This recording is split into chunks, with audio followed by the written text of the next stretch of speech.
maximizing profit? What's that? Maximizing utility or maximizing profit? Utility. So that was on the last exam. Yes, it was, and I'm still trying to correct my wrong answers. And anyway, I'm beginning to feel like I don't care if it's 4 pizzas or 3 pizzas. They can have however many pizzas they want. Okay. And then I'll throw some burgers on the side. It's really very easy. Oh. You want to compute marginal utility divided by the price so that everything is compared on a per dollar basis. Then you buy items from highest to lowest on that list until your money runs out.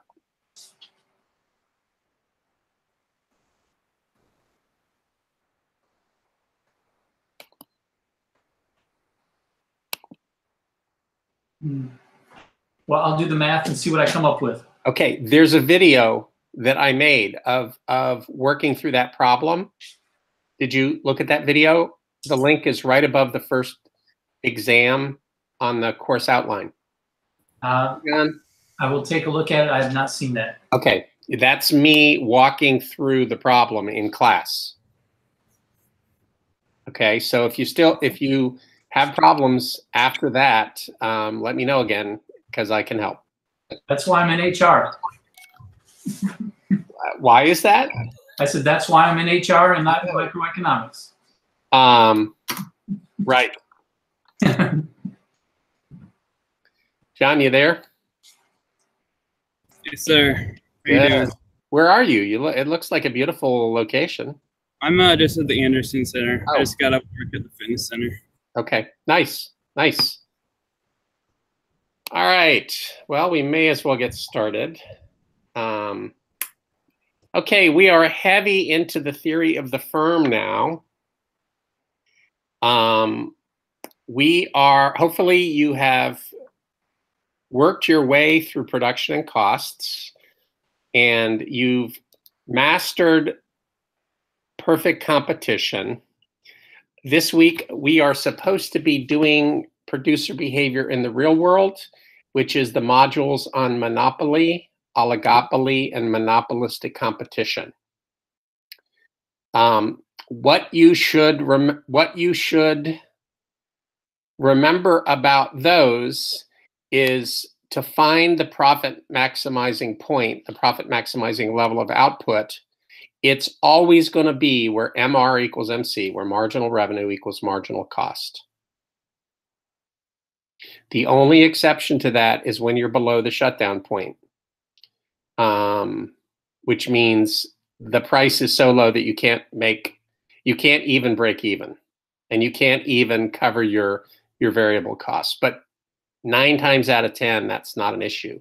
So you wanna find out where MR equals MC. That's the answer. And then from that quantity, you work through all the rest of the problems. Like you can figure out what the profit margin is. You can figure out what total profits are. And all of that stuff follows the rules that you learned in the module on perfect competition. Okay, so we're basically taking the same mechanics and doing it for 4 different market structures. The mechanics are the same. So Mike, you said you had questions. I think you're muted, Mike. Professor, was just the questions about the ones I missed on the exam, that's all. So I'm pretty sure that after I check out the video and I go through the formula, I should be able to figure it out and then make those corrections with the team, and then we can set up a meeting with you. Sounds good. All right. Anybody else have questions? I might note that a week from Friday is the next exam. So hopefully you've not forgotten that. And while I have you here, let me mention I'm going to be on the West Coast next week. So it's actually going to work better for me to have our hangout on Tuesday night rather than Wednesday night. So I will send a note out about that to everybody, but same time, 7 o'clock. It'll be 4 o'clock on the West Coast.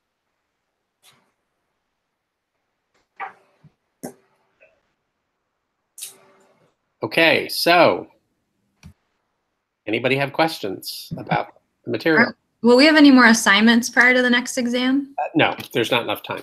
Okay. You know, what you probably want to do is do what you did prior to the first exam, which is figure out what the key concepts are in that material. You know, what you might want to do if you, say, wanted a study guide, Rose, is, you know, you could make yourself a little matrix that has the 4 market structures, and then it has how to do the same thing in each of the 4 market structures. All right.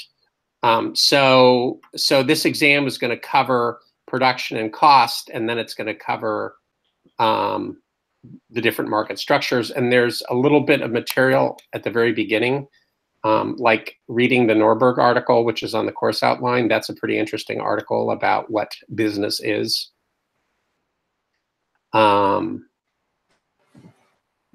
It seems like a lot of material, but it's not as long as you think, because you're doing the same thing over and over.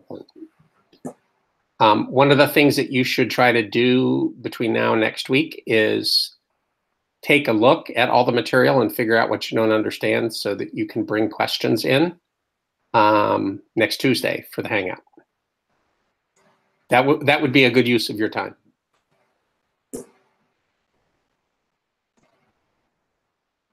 I have a question. Yeah, sure. Where's the link to the Hangouts if we missed them? Like the videos? Oh, the easiest way to find them is to go to YouTube and look at my YouTube channel, because they're all there. Right. Thank you.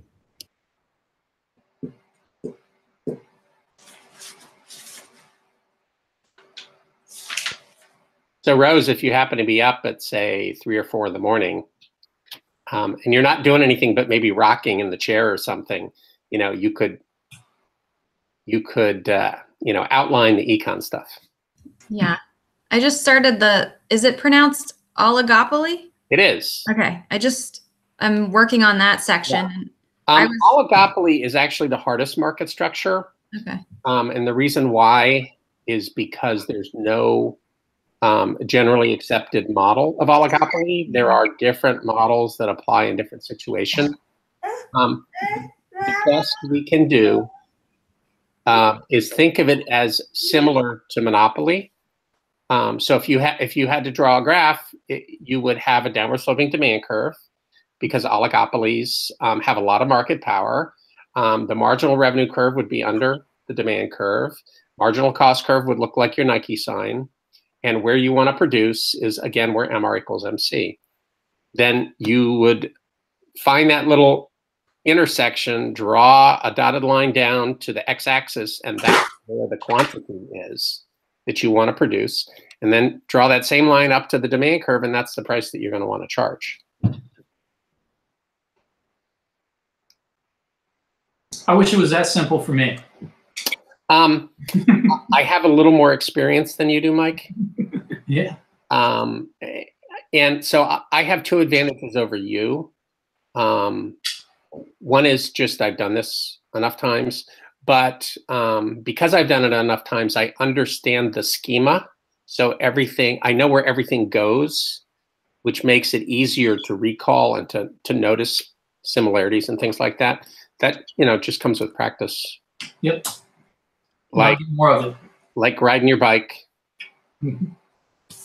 I was about to say raising children, but I'm not sure you ever master that challenge. Oh, my kids are long and gone. Yeah, I know. Mine are sort of gone, but they keep coming back occasionally. You have a lot ahead of you, Rose, before you get to that stage. Mm-hmm. A lot of joy and only a little bit of misery. Maybe a little more sleep, hopefully. Oh, absolutely, yeah. Yep, it'll come. Were you a well-behaved teenager, Rose? I was, yeah. Good. Well, then maybe there's hope for you. I hope so. Oh, the memories. Yes. I'm looking forward to grandchildren. I hear it's a lot of fun. Yes, it is. None of my kids are ready to have children yet, though. So, but you know, sooner or later. Hey, John, sorry to talk about stuff that probably makes no sense to you. No, it's fine. Okay. Anybody have any other questions? I don't think so. Probably might have some next week. Well, you know how to reach me. Okay. Email will follow me wherever I go. So I guess I will call it a night, and I'll move to the kitchen and start cooking. All right. Well, Good thanks for your time. Sure. Bye-bye. Thank you.